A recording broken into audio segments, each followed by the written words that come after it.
Hello, and welcome to the Central Carolina Community College Library Instruction module, Evaluating Information.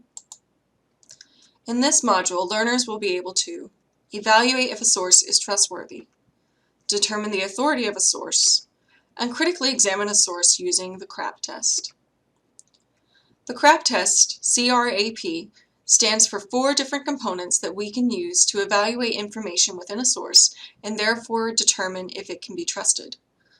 C stands for current. Is it from an appropriate time? R stands for reliable. Can the information be trusted? A stands for authority. Is the author a trusted expert on the topic? And P stands for purpose. What was the reason it was created? We can ask these 4 questions and use them to evaluate information to determine if it is trustworthy and therefore appropriate for use. Good information is current. When you're trying to determine if information is current, ask yourself these questions. When was the source published? Has new information been found? And is the information still relevant? Timeliness is everything in some information, especially recent events. The further away we get from a publication date for a current event or something related to a technical field, the less likely that it is reliable.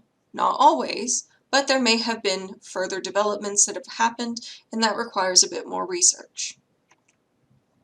Good information is reliable. Reliability. Ask yourself, does the author have evidence to support their claim? Can the information be verified in other reliable sources?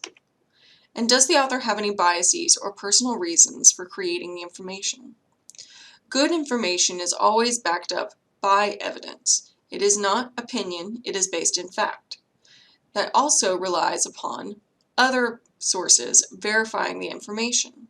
We have to look and see if this is the only source of the information and therefore probably not reliable. However, if other sources have the same information, then we can probably trust it. Not always, but we can at least acknowledge it and then therefore evaluate it a bit more. Also, does the author have any biases or personal reasons for creating the information? They may have been brought in with a certain perspective on a topic. Make sure that there is no personal connection to the topic before taking something as complete and utter fact. Good information has authority. There are 5 different types of authority that we will look at here that come up whenever we are evaluating information. The first is scholarly. Scholarly authority comes from researchers with advanced degrees who are usually associated with a university or research organization. There is also professional authority, where a person has years of experience in a field and is writing for other experts within their field. There is also governmental authority, where a government organization is providing data or guidelines on a topic. There is also the authority of a journalist, someone who is affiliated with a news source and is writing secondhand about things that happen to others. And of course, there is eyewitness authority, a person with first-hand knowledge of an event or topic who is talking about what they have observed. These are the 5 different areas of authority that we will mostly be looking at when we are evaluating information. There are others, but these are the most general ones. How to evaluate authority. We'll look at several different components, but the first one, and possibly the most important one, is to look at the author. Do they have any degrees or credentials? Are they an expert? Do they have any sort of associated knowledge with what they are purporting to write and put out as fact? What is their occupation? Do they have an employer that may be influencing what they are writing, or an employer who is funding what they are writing? What is their employer's involvement with what they are publishing? Also, look at the audience. What sort of vocabulary is being used? Who might the readers be based on this vocabulary? If it is overly technical and uses internal jargon and complicated technical terms, then it is probably not for a wide variety of people to use. Whereas if it has very basic or broad vocabulary that everyday people can read, it is for a broad audience and therefore more people will consume it. Also, look at the tone. Is it trying to encourage you to believe something? Is it aggressive? Or is it trying to persuade you?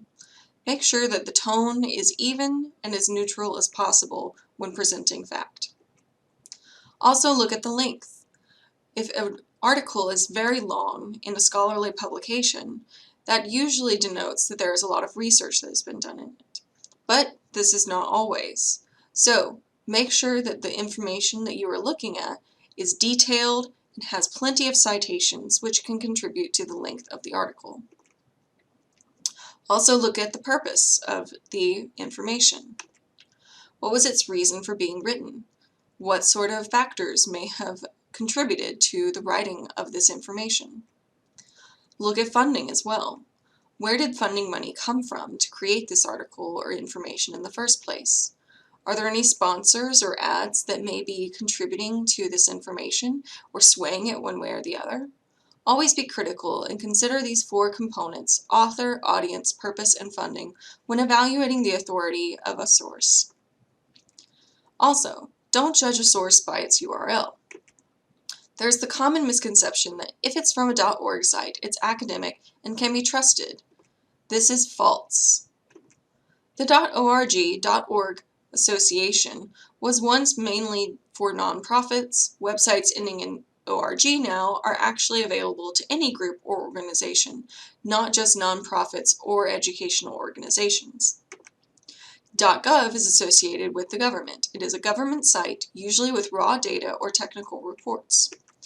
And .edu is an academic site.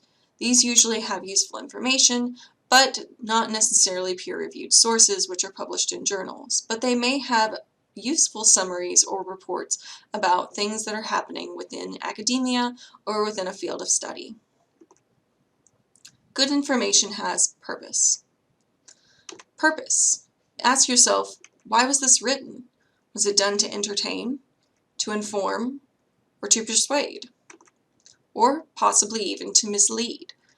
You have to evaluate why something was written and then determine what sort of biases may have been put into it to make you feel one way or the other about the information within it. What sort of biases are there?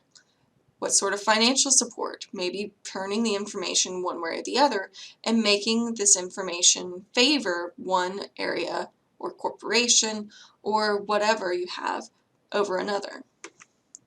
Also, what sort of political support is there? Is anyone associated with a political party or organization that is being referenced or may have contributed to the creation of this information?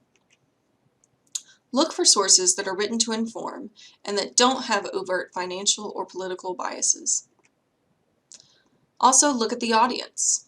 A good way to identify the purpose is to think about the audience for an article or information source. Who would read this source and why? Do the readers need to understand complex technical terms? Is the audience very wide with readers ranging in age, profession, and education level? And would you identify yourself as a member of that intended audience? If so, the information may be useful for you, but always determine what the audience of a source of information is and how it may have been created specifically for those groups. To review, let's go over the components of the CRAP test again. Information is current and from an appropriate time. It is reliable and can be trusted. It has authority and is written by a trusted expert or someone with expertise on the information. And also, it has a purpose. The reason that it was created is clear and you can determine what it is quite easily. Think critically, though, when you're evaluating information. Why was the source written? What do other sources say about the topic? What is the language like? Is it aggressive? Does it use loaded words or profanity? Is it almost too perfect? Are there any sources that contradict what you previously thought about the topic? Also, watch out for clickbait articles with sensational headlines that are meant to shock or pull people in. These are not very good sources of information and are written expressly to mislead or to sensationalize a topic. If you have any questions, please let us know. You can contact the CCCC library at the following information. For email, contact us at ccccclib@cccc.edu or visit our website at cccc.edu/library. Let us know if you need any assistance.